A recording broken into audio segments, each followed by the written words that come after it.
everyone, and welcome to Empowering Homeschool Conversations. My name is Peggy Ployer, and I'm the host of this weekly broadcast put on by SPED Homeschool, as well as its founder and CEO. We at SPED Homeschool empower families to home educate children with learning challenges or maybe just unique learners. I encourage you to check out our website at spedhomeschool.com to learn more about our resources and the support that we offer families. And some of the best resources we have on our site, actually, I would say are the best resources, are our partners. They help fund the work that we do and also provide a lot of content for our website, including writing our blog, which is considered the #1 special needs homeschooling blog out there, and our guests on our broadcast, like this afternoon.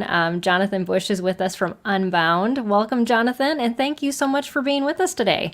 Well, thank you so much for having me. I'm delighted to be here and appreciate the opportunity to have the conversation. Yeah, absolutely. We're glad that you're here because this is a topic that we don't address too often, high school, but it's one that really needs to be addressed a lot. So this month of April, we are focusing on doing stuff a little bit more outside the box or even outside, just getting outside your house. And so we're encouraging you to do schooling through everyday activities. We're going to talk about homeschooling at the grocery store. We're going to talk about, or I think that's actually another couple months out. Sorry. But yeah, so homeschooling in lots of ways that maybe you haven't considered before. So you want to stay tuned for those broadcasts. But tonight, it feels like night, it's dark here.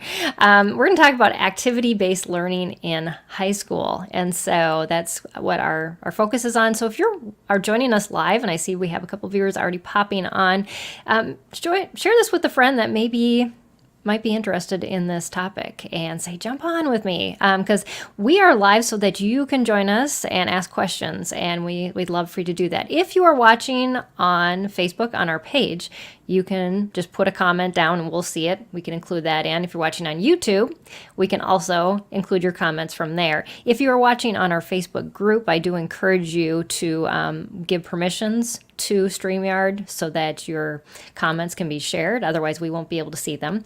They'll just be in the group. Or you can just pop on to the Facebook page to watch from there. And if you're watching on the Empowered Homeschool Network, you have to pop into YouTube to actually make the comments. If you make comments inside that platform, we won't see them till after the conversation. But we'll be happy to answer them after that too. So wherever you're joining us from, we're happy you're with us. And so, Jonathan, as we kick off, I would love for you to just share a little bit about yourself and why you're so passionate about helping teens and young adults have learning experiences. And then tell us a little bit about your organization, Unbound. Yeah, absolutely. So, well, first of all, I'm a homeschool graduate, and I tell people I was homeschooled back in the days where we still had truant officer drills and we memorized SLDA's phone number. Yes. So I literally grew up and knew almost nobody else who was homeschooled, and went to college and was terrified my first semester at college because I was just sure that, we were going to fail out and embarrass the family. But I didn't, and I had a really good college experience, actually.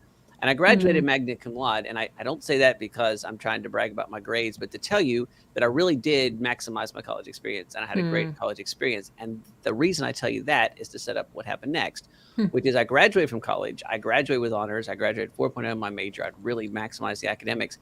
And I graduated, I still had the foggiest idea what I wanted to do, or really how to do anything. And I was just very frustrated with that. I went to work for the college, also a really good experience, and a year later became the director of admissions for the college. And so I had this it was a unique God-ordained moment, and I got this rapid advancement, and I had a great experience with that. But I was really interested to watch something, which was I came into an industry that had been exactly the same for generations. And so all the senior people were the experts, and they taught it. It was all direct mail marketing and all this kind of stuff for college admissions. And within 3 years of my coming into getting the job, this had been in the early, 99, 2000, 2001, 2003, everything that everybody knew was completely obliterated. Direct mail was shifted to email shifted to. Oh, I remember that time. Yes. Yeah, not too long after that. And it was this really disorienting time because all the people that thought they knew what they were doing, all of a sudden were hiring these young kids and asking them to know what they were doing, but the young kids didn't know how the jobs worked. And it was just this kind of a bit of chaos, right? And I Right. remember since I was homeschooled, I had a bit of skepticism about all this. And I thought there's got to be, there's got to be a better way to prepare Right. people for this. And then so I spent 12 years working in traditional higher eds, talking to parents and students, attending literally Mm. thousands of college fairs and visiting high schools for the first time. I was a homeschool student. I'd never Mm. been to a high school before. Mm-hmm. And, just going all over the country and doing this.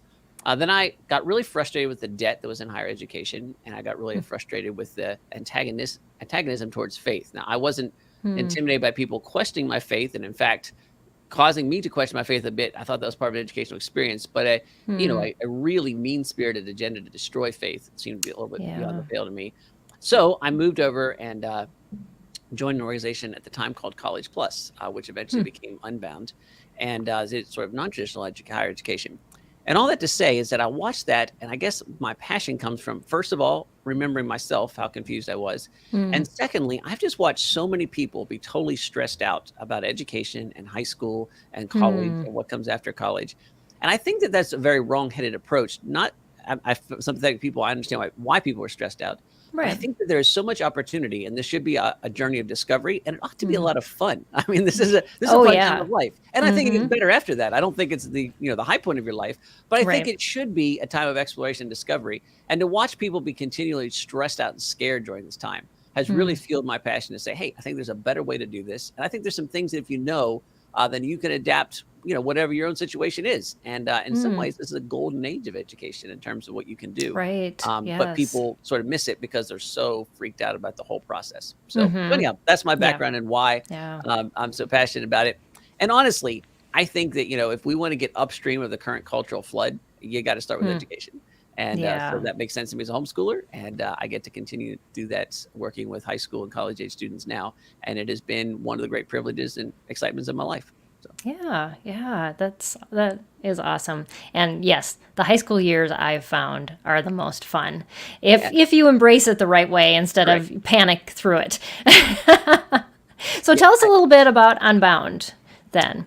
Yeah, so Unbound is a project-based education system, and really, those are some fancy words to say that we really believe in the real-life training aspect of it. When I said that I got out Mm. of school with a great GPA, academically prepared, but then found out that almost none of that translated to the real stuff I need to know in a workplace, I Right. started scratching my head and say, how could we maybe do a little bit of both? I mean, as a homeschool student, Hmm. I care a lot about education, and Yeah. I don't think people should miss out on that.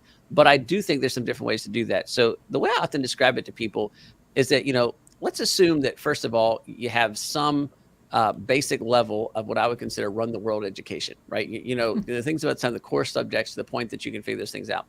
And I want to kind of take and compress all those sort of traditional college classes into a small, not simple meaning no content, but Mm-hmm. to make them as simple to do as possible and as least expensive as possible. And then I want to Mm. take the rest of that time and I say, I want those classes to be a foil primarily for you to learn how to quickly and effectively master complicated information. Because Mm. here's the reality.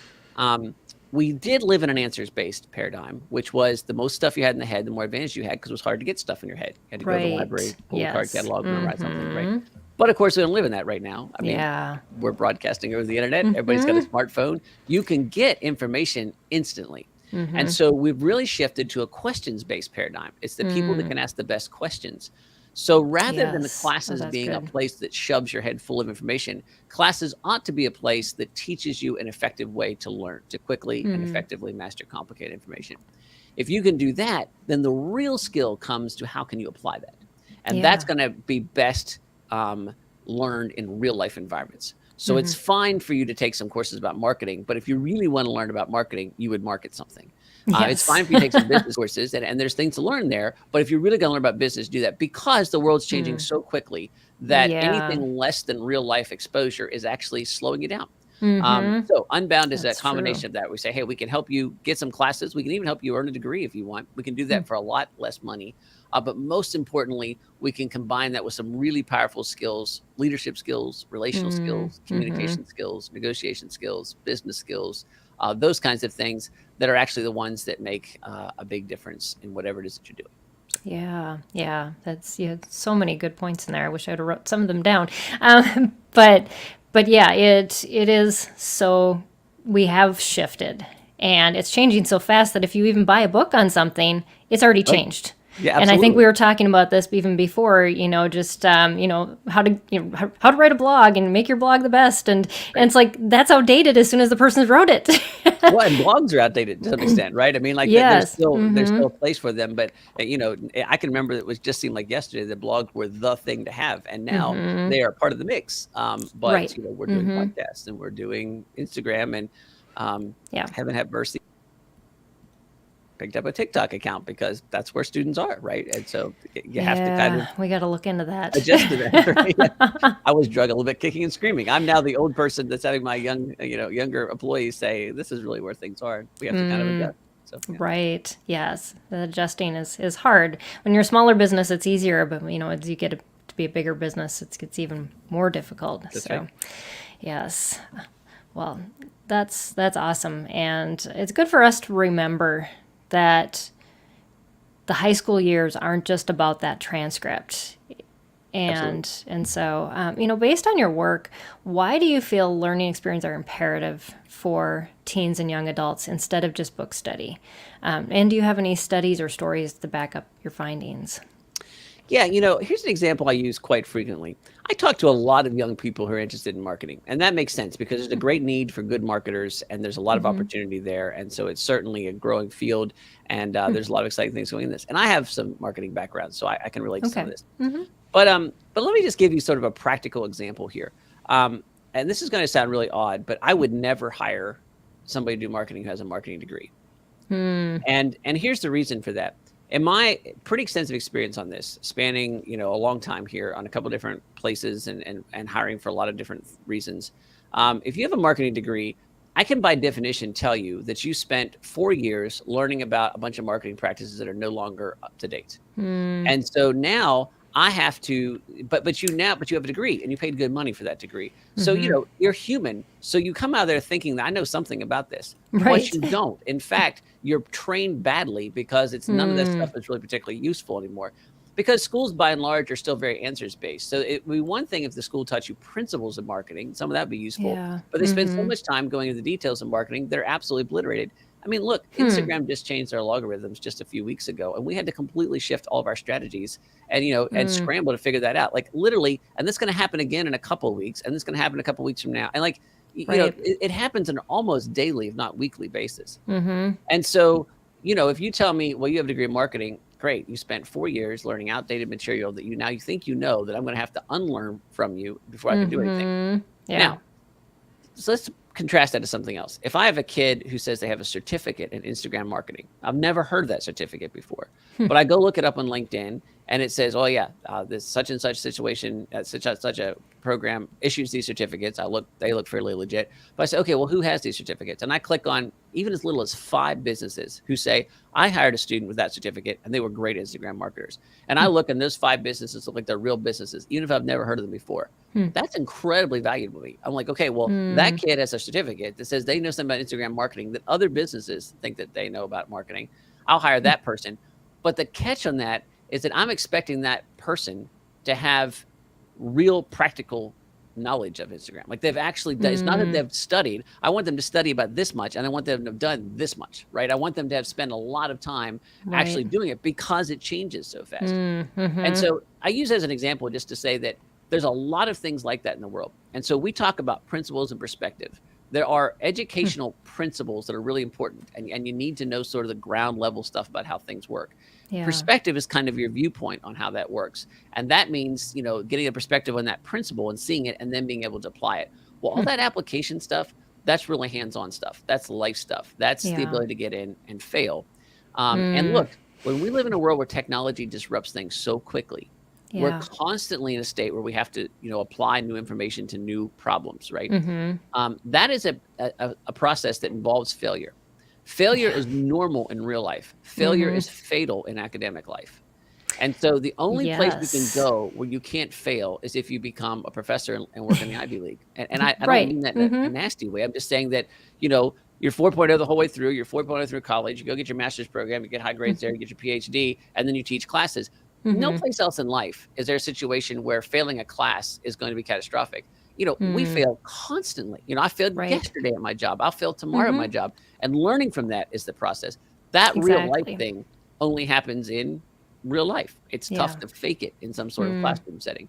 So that was a long spiel just to say that I think real life skills have always been important, but something's fundamentally shifted. There will always be a place for highly academic people in our society, and we should be glad for that. If you're going to be a Right. neurosurgeon and stall the top of my head off and wiggle around in my brains, I want you to have really great educational experience. If you're an engineer and design a bridge I drive over with my kids, I want you to have extraordinarily great classroom experience. But for the vast majority of people today, practical experience is fast trumping the so-called advantage of a college degree. And that Right. practical experience is gained through real life, Yeah. hands-on stuff. Yeah. We actually sat down with each of our teens when they were teens and said, where, where do you see the information that you're going to learn in high school going? Right. And only my oldest said, do I see it in a field where it's going to need lots of knowledge? He went Right. into biomedical engineering. You want him to have that Absolutely. knowledge because he's And the building best he can things get. that go in your body. Right. Yes. We want to have a really great classroom experience with really Yes. great professors that, don't fail. Yeah, absolutely. Right. But, the other ones are creative. And they are kind of, that. And they both even said, I don't see a purpose in spending all this time in a classroom when I could be out in the real world doing things. So yes, those are great conversations to have with your kids. I mean, this is their life. We as parents, of course, have an input. But have you had kind of that same experience with your own family? I have, and it's been a fun process, right? And I have kind of the spectrum. My oldest son is very practical and hands-on. He works full-time at a construction company right now. He's really good at almost all things he does, and he was also a very good student. I mean, he's academically quite solid, right? But he's learning a lot of really interesting skills, and he's combining that with, I think, better than average leadership skills and kind of entrepreneurial skills. And the Right. possibilities look kind of endless. I mean, like, they're pretty exciting what kinds of things you can do with that. But it's not a traditional way. And he's put up with some sneering because he didn't go to college, which really drives me a little bit crazy because Yeah. it's this weird cultural expectation. I have another child who's extremely academically gifted, and I'm not sure where she will end up, but it wouldn't surprise me if she had more of a traditional college feel to it. But that makes sense because, she's my kid who reads 300 books a year and thinks that's fun, and it's not a sign. She does it for fun. Right. And so that's a whole different lookout. And then I have one who's kind of a blend of that right now. And then I've got 3 younger ones after that. We'll see how that all turns out. Right. But that's a lot of to me, that's some of the excitement. You mentioned the excitement of the high school years. I have watched my high school kids rapidly eclipse me in certain skills. Oh, yeah. And not Yeah. just, like when they all started running faster than me because I was getting older and they were getting a little better. But, in actual skills. I have a son who's a really phenomenal musician and I'm not. And so everything he does with music, I can't do. My older son does things that I like to do, but in some cases he does it much better than I do. And Right. that's part of the excitement when you see them kind of be able to, and if you can free yourself a little bit from that sort of, I have to do this and we have to, success looks just like this and I have to go to these things. Yes. And instead we can back up and say, well, let's give them a little space to explore those gifts. And then let's celebrate as they get better than you at some things and do things that you've never done before. To me, that has been one of the most exciting, fun, and satisfying parts of parenting is watching those things evolve in ways that I never guessed and never predicted. Right. Yeah. Yeah. They come up with some of the craziest things that they want to have all the experience in. And Right. so I was asking my daughter today because I am embracing my gray and I said, okay, what do I do for hair shampoo and all of this? And she's much more the expert than I am. It's like, okay, well, I'm ready to take that from you because I know you know more and how great that is. So yes. I had a funny experience. I'm not a musical person. And so I literally, and most of you are going to laugh when you hear this, but when somebody says you were off key, I don't even really know what that means. Right? And so I'm literally walking with my youngest son down the river. And all of a sudden it occurred to me, I was like, of all the people, I've been intimidated my whole life to ask that. It just seems like a stupid question. And so I was asking my younger son, what does that mean? And he looked at me and they realized I was serious and he explained to me and I understood it. Right. And it was so much fun to have my, 14-year-old explain something to me that, most of my life I've been a little embarrassed to ask anybody. And honestly, it was a little embarrassing to ask him, but it was also a lot of fun. And I thought, how cool is this? I mean, here's this 14-year-old that or 15-year-old now that knows stuff that I've never known. And that's just an exciting thing. So, yeah. Yeah, and it's empowering to them, too, to realize that they can be an expert to other people in those things that they have passions about. So that That's awesome. I love that. So, what types of activities do you feel are most important for teens and young adults to have in relation to maybe job and life preparedness? Yeah, so I always want to answer this a little carefully. There Mm. is always this kind of trap that I think is set culturally that Mm. like we have to be engaged in 19,000 activities. And Yes. there's all kinds of reasons for that. Homeschoolers feel like they have to compensate. I mean, they feel like they have to Mm-hmm. compensate for some reason, and I understand that as a homeschool dad and as a homeschool graduate. Um, Mm-hmm. there's this thing that the more well-rounded we are, the better we look in a college application. Mm. And so when I come in and say like the more experiences, the better, people go, "Wow, we need to be involved in everything." That's not what I'm Right. talking about. Mm-hmm. If we could just take a breath and sort of step back here and think about this in a slightly different way. Um, so I don't want to go on too much of a tangent, but let me just set something up for you. Most people, when I ask them what they want to do, ultimately the real question is they want to do work that they enjoy, right? They want to, Yes. and they want to Mm-hmm. make it, they want it to matter. And we just first Mm. understand that's a generationally different thing. Two Yes, it generations ago, people just is. wanted work that paid the Mm-hmm. bills. What I Yep. mean? Like the Mm-hmm. idea that you would actually do work that you love was actually a bit of a foreign concept, Mm-hmm. or it was exclusively for other people, right? And now Yes. it's pretty universal. And I think that that's not a bad thing. I mean, I think there's Mm-hmm. something important about doing work that you're passionate about. I certainly love my work, but here's the thing: I spent a lot of time doing work that I didn't love, and that's Yeah. part of the reality of life. Mm-hmm. And so what I tell people all the time is that the formula for finding work that you love is not particularly difficult. People generally like work if it A, pays the bills, that's important, right? Mm-hmm.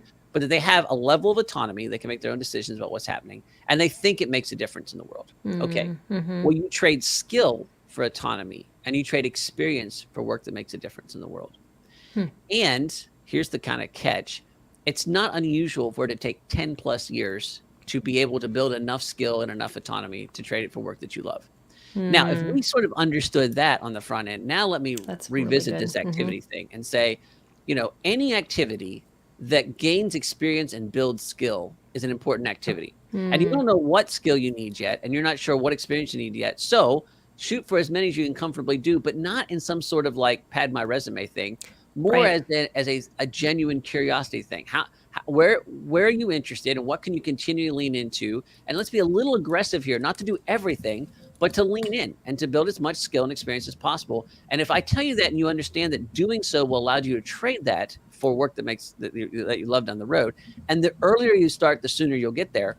Well, that Mm. kind of changes the whole perspective, right? Now I'm just not padding it for some college resume that I may or may not want to go to college, or Right. I'm just doing it because I'm busy. Now, there's a genuine curiosity I can follow there, and there's a Mm-hmm. reason for that. So I hope that perspective shift kind of makes sense. But Yeah. my Mm-hmm. answer then is that encourage curiosity and press a little Mm. bit to get your student to lean into that curiosity, but evaluate that by will this Yes. build skill and will this build experience, and if so, it's almost by definition going to pay off. Perhaps a Right. long-term investment, but it'll pay off. Mm-hmm.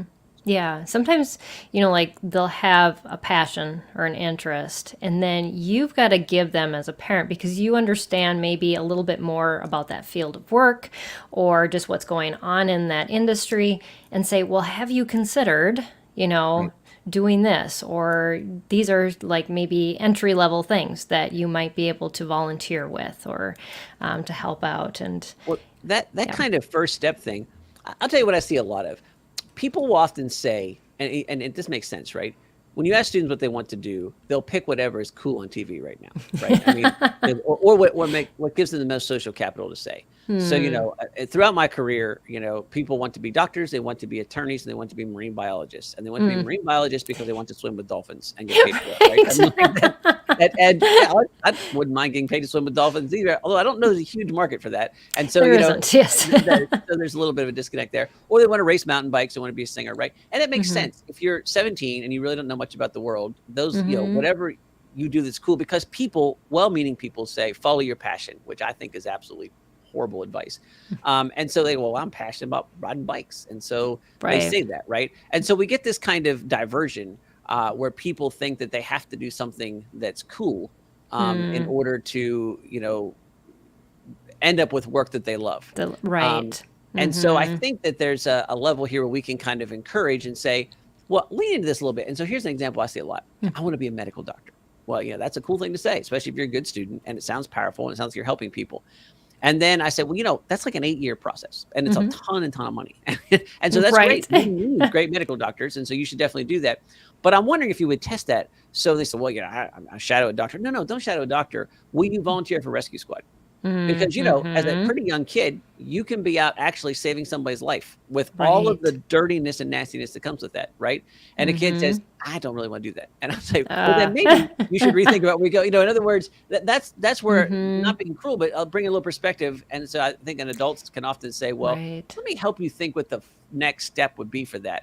And when the kid leans Mm. into it, great. And when the kid says, I don't know, maybe it's kind of like, cool, what's another thing you're passionate about? Like, let's move around till we find the next step that the kid goes, oh, that would be cool. All right, Mm-hmm. let's lean into this for a little bit and see what happens. Right. Yeah. What I hear you saying is it's a lot about internal motivators Right. versus those external motivators of what people are going to say or what it's going to look like on, your resume or on your business card. Right. But what can like sustain you for the long run too. And Right. and like you said, there's going to be things involved with every field of work that's not so fun. But I think, our kids do need to experience that. And I love that example of, yes, if you're going to be a doctor. I know we're running our first special needs family camp and we're looking for volunteers. And I say, well, it's probably a really good experience for pre-med students to come volunteer Right. with us for the week because they're going to know what it's like working with a child with a handicap. And Right. maybe they've never been exposed to that before. So yes, that's those real world experiences will solidify either in a good way or a not so good way what you're passionate about or And moving on to. maybe something that would help folks here. I also see people have a tendency to always want to attach a specific career to a set of skills, right? So when you ask people, what do you want to do? They will Yes. say, I want to be a doctor or an attorney, or I want to be a, motorcycle tester or something. In other words, Mm-hmm. it's very specific. But the world doesn't really work that way. And Yeah. especially today, Mm-hmm. you're not likely to be a specific career thing, right? Mm-hmm. I worked in a job I didn't know existed when I went to school. And then Yeah. I left that for a job Mm-hmm. that didn't exist when I graduated from school. And then I invented every job from that point forward, right? Right. There Yeah. was no preparing for that. Mm-hmm. However, there are categories, right? And so we Yes. teach all students in our program something we call the teams triangle. And we say in every organization, there is a storytelling arm, which is typically sales and marketing. There's an Mm-hmm. operations arm that makes it happen. And there's a vision arm that sort of looks around the corner, right? Right. And all three of those can be leaders. It's not just that only CEO people are visionaries. There's some really good ops CEOs. And there's some really good storytelling CEOs. You're typically on the spectrum somewhere. But if you know that, then there's an entire wealth of jobs that are available to you. And Yeah. lots of people are wired to be operations people, or they're wired to be storytelling people, or they're wired to be vision people. And if you know that, all of a sudden, there's almost an infinite amount of industry. Every industry needs all three of those. Every Yeah. team needs all three of those. And so now, instead of saying, well, like there's two jobs that I can, I'm going to major in this little narrow niche and I'm going to go Right. for a job in this area. No, there's almost an unlimited amount of jobs. But if you can always look in the operations area, Right. your local neighborhood all of a sudden has 20 opportunities that you could be really interested in and ultimately Yeah. probably be passionate about doing. And so that's Mm-hmm. kind of a different perspective that I see lots of times. People are trapped into this. When I ask them what they want to do, they name me a specific career. And I find that that's typically quite inaccurate. It's more what are your general skills, and then know that there's there's lots of careers in that skill set, depending Right. on where you are. Yeah, and that is very countercultural as far Absolutely. as approaching it, because that's not what traditional high schools prepare students for. They're like, what do you want to be? What do you want on your transcript? And then the colleges are the same way. And my son even went through disability services recently because he's has a back issue that has left him, unfortunately, unable to do a lot of manual work. But it was, well, what kind of job can we train you for? And it just was not a good fit for him because he's so creative. And it was like, well, he could do a variety of things, but yet they didn't all seem like they were really good fits for him. so Right. so yeah, it's very interesting. And so, yeah, so you're getting us to think a little bit outside the box as far as even how do we approach this and think about these future discussions with our kids. So what are some ways as parents that we can help our teen to start finding these experiences, to add, maybe even fully replace traditional high school with book learning for some of those kids that we find just really aren't interested in that route? Yeah, so I would kind of think three things here. One is create curiosity. Two is apply pressure. And three is to celebrate wins, right? Encouragement. So maybe I would simplify it. So celebrate wins is encouragement. So create curiosity, apply pressure, and encourage. We actually teach something in our Navigate course that we call the deciding forward model. And in fact, if you come to our website and look for Navigate, there's a free mini course that actually has this in it. So you can get the free videos on our site and be able to do that. But in a nutshell, here's what it looks like. I tell folks, look, it'll encourage, first of all, create curiosity. Create curiosity is basically don't answer the question.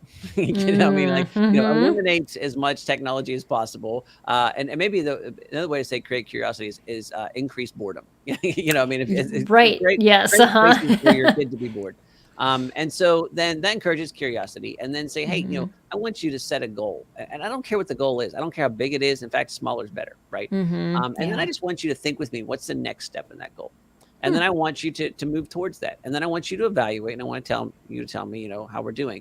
But then the twist comes in this. Comes in this. At any point, you can decide this is no longer my goal, right? Because you are in an exploration phase. But the catch to that is you have to pick a new one. Yes. So if you just quit, you become a quitter. We don't want that. But there's a difference between a quitter and somebody who's adaptable, right? And so, I use the example a lot, I want to catch a fish. Okay, we get interested in fishing. And then it's like, you know what? I'm not really into worms, but I really did like the boat aspect of things. And so now you stop fishing and you lean into, I want to learn how to canoe. And I don't live on a river, so this makes a lot more sense.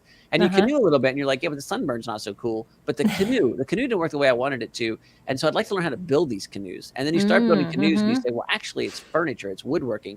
Now, you started fishing and you wound up building furniture, right? Right. And yet that's a natural progression. If as a parent, you can create the boredom that made them go, I need to catch a fish. I'm tired of sitting around, right? Right. That you can then apply the pressure. Hey, I know you don't want to catch fish anymore, but what's next? Well, I want to do boats. Okay, well, what's next? Well, I want to build boats. Well, what's next? I want to build furniture, right?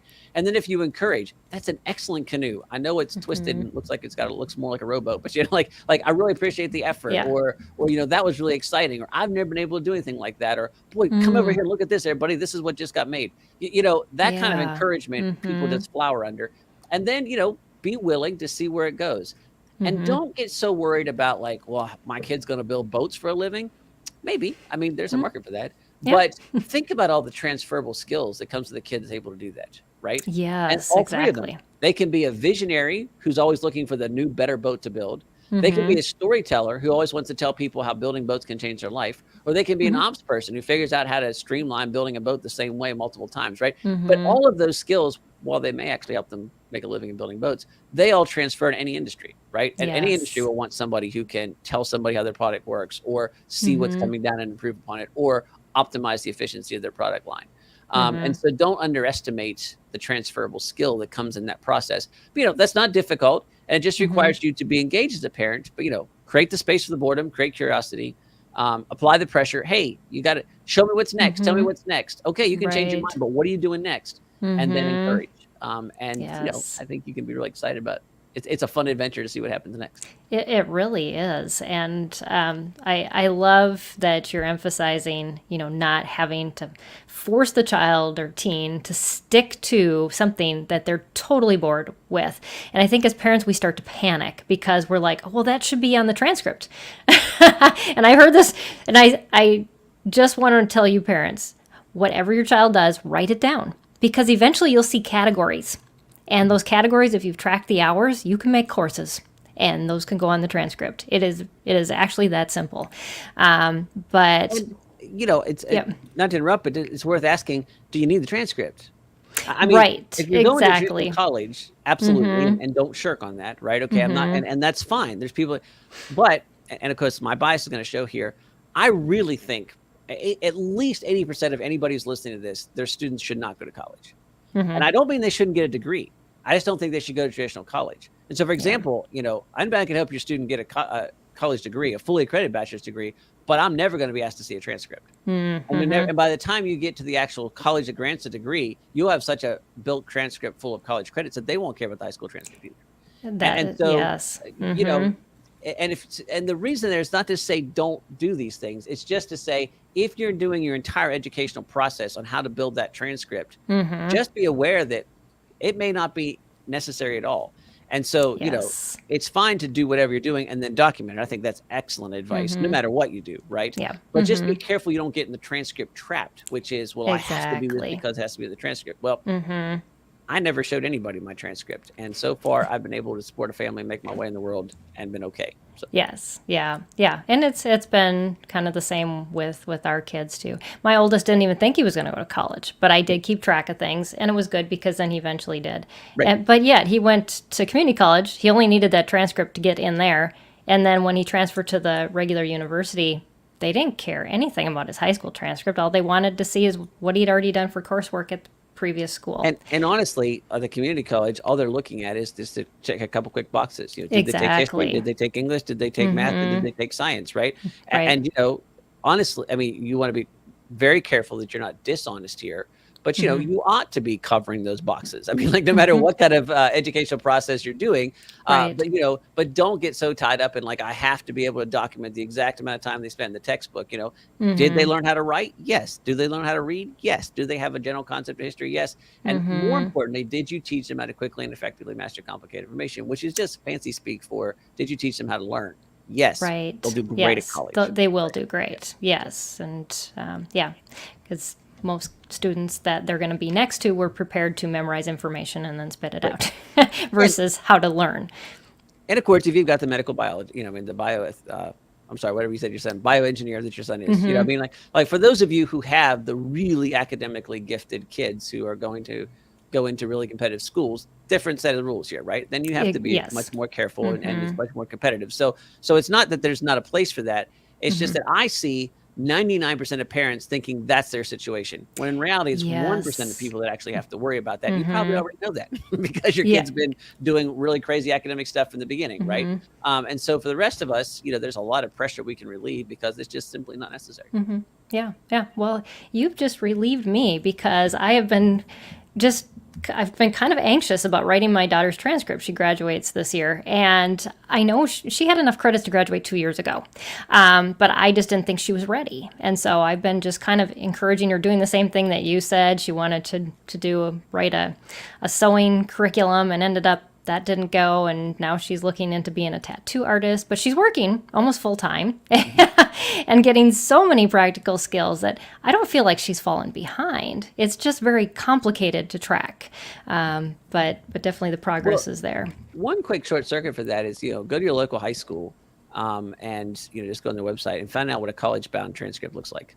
So in other words, that's a transcript that all high school students are going to have to do. And so that college-bound transcript is going to look like English 9, 10, 11, 12, 2 lab sciences, Right. Algebra 1, Algebra 2, geometry, and sometimes it's social sciences, sometimes American and world history, whatever, right? In other words, it's going to look like some variation of that. Right. And then you can just take that transcript and you can realize that, basically any college that's reviewing a transcript is going to be looking to check those. Admissions counselor, probably you just graduated from high school, graduated from college, excuse me, Right. is going to be looking, and they want to go check, right? Now, again, be scrupulously honest about this. If your kid is not taking those things, go back and do the remedial work. I'm no way saying that you could fudge, well, my kid kind of did that. No, they have to do it, right? Right. But they can do it in a lot of different ways, but present it that way, right? So if English 9 for you wasn't a textbook and an actual class, but it was reading certain books and stuff like that, that's fine. Right. But just list it as English 9. In other words, Yes, don't exactly. try to outthink yourself, right?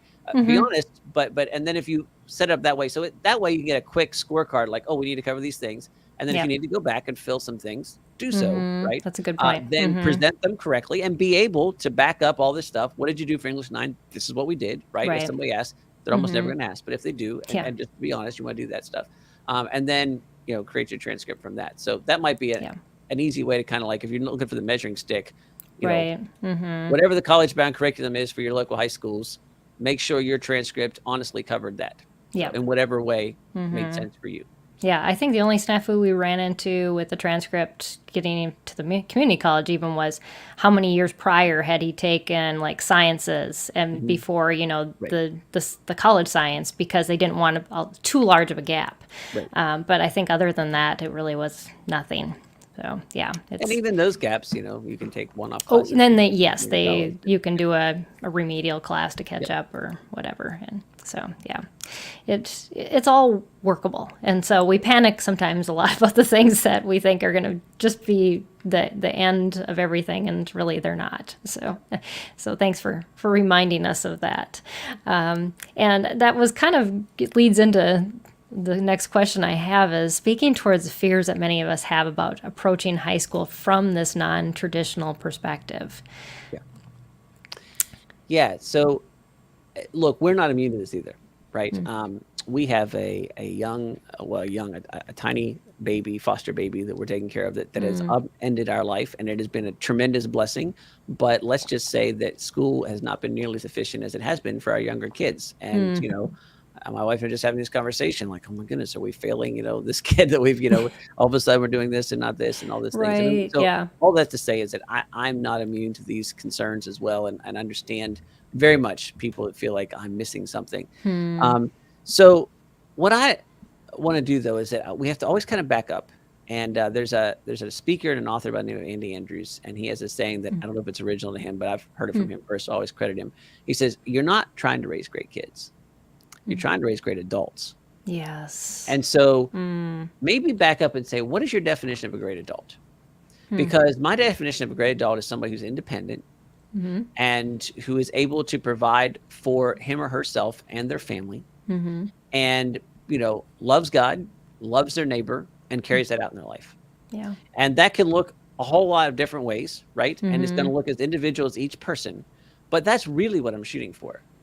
Do you have to have a college degree to do that? Emphatically not, if you look at my grandparents, right? Who were Yeah. absolutely phenomenal at that, and not all of them had college degrees, right? Yeah. And the ones that did, ultimately were not substantially different from the ones who didn't in terms of those kinds of measurements, right? And so that's sometimes helpful. And you lean back and say, because your kid can't do chemistry does not mean that they're doomed to a life of servitude or whatever Right. your Your or fears are. your Yes. fears are that's going to be, right?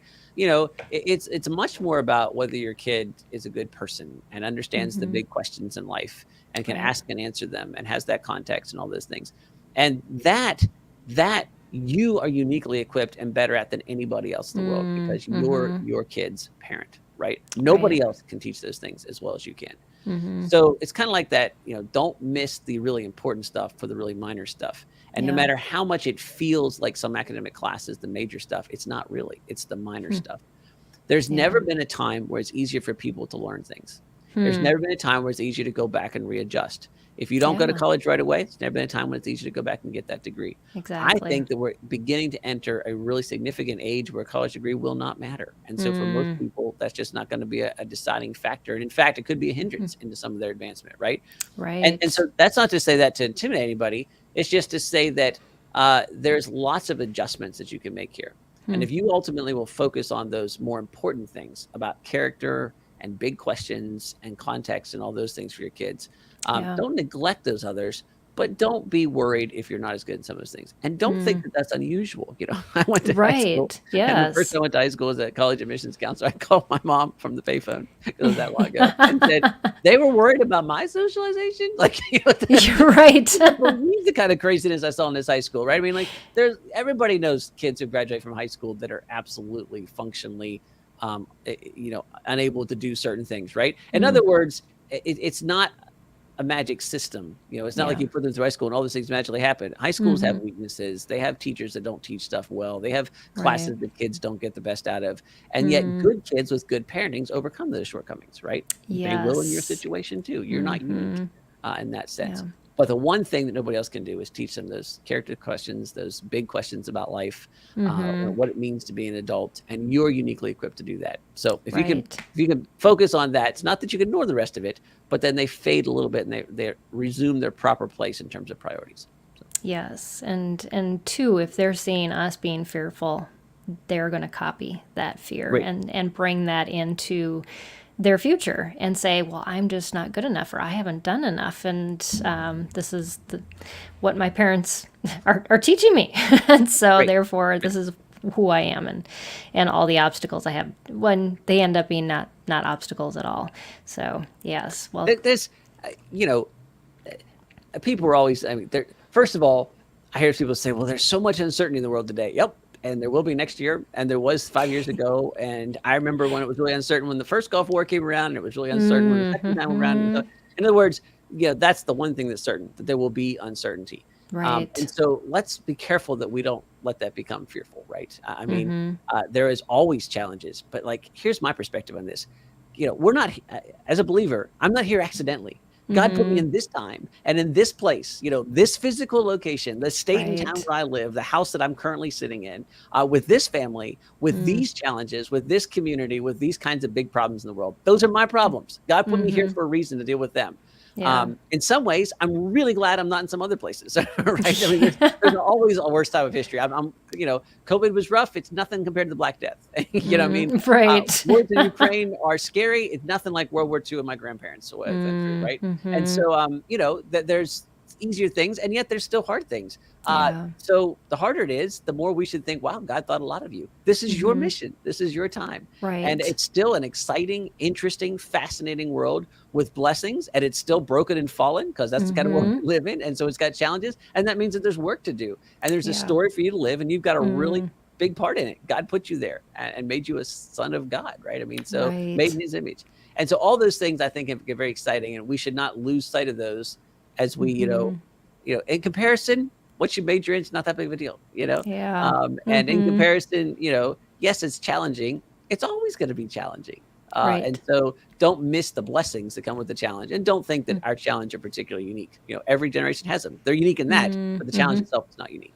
Yeah. Thank you for that perspective change. It's so refreshing, and we need to be reminded of that constantly, because through media and whatever sources that you get your information for, it does make it seem like the end is coming. And we are diving faster than we can swim upwards. but in reality, this is where we are, and we can make good out of it for ourselves and for our families and our children. And we just have to choose and to see the opportunities and all of that in it. So yes, thank you so much. As we wrap up, I would love for you to share some of the programs that Unbound offers to our viewers, listeners, so they can take advantage of them. Yeah, so there's all kinds of things we offer, and so we certainly encourage you to go to our website and check those out. We also do a podcast, two actually. I do one called River Talks. It's about kind of the education revolution that we're in right now, and we talk about a lot of the educational issues of the day. And then the Be Unbound podcast is if you really want to sort of see what the Unbound lifestyle and kind of educational model is all about. We interview a lot of our students there, and we interview other experts. We just recently had Shane Morris from Colson Center on, and Dr. Jeff Myers from Summit Ministry airing soon. There's a YouTube channel that you can go to that will show you more of a student perspective, so you want to catch some of our student culture. So there's some ways to learn about us. But I tell people there's kind of three things to sort of know here. We do 2 courses: How to Find Work That You Love, and Navigate, which is of course about decision making. And so if you have especially juniors and seniors in high school, those courses are really designed for them. And so check those out. I think there's some really cool content there, and it's a very different perspective, right? It was very much questions based and not answers based. The idea is to make this fun and exciting and not scary and terrifying. So a lot of things we talked about here, some of the models I talked about are in those courses. Right. We offer coaching programs. We do full curriculum coaching for My Father's World through Declare Coaching. So if you use My Father's World or want to, we'll coach you specifically through that curriculum. And then we have a program called Equip, which works with any curriculum, that we use a couple micro courses for study skills and life skills that we teach students, and then we have them apply them to whatever curriculum they're teaching. So if you'd like to if you could use a little bit more accountability or a little bit of guidance or a little bit of structure around whatever you're doing for high school, but you want to work with whatever curriculum you're using, check out Equip. And if you are looking for a high school curriculum that is completely integrated, we work with My Father's World and their Declare program. And so check that out. Awesome.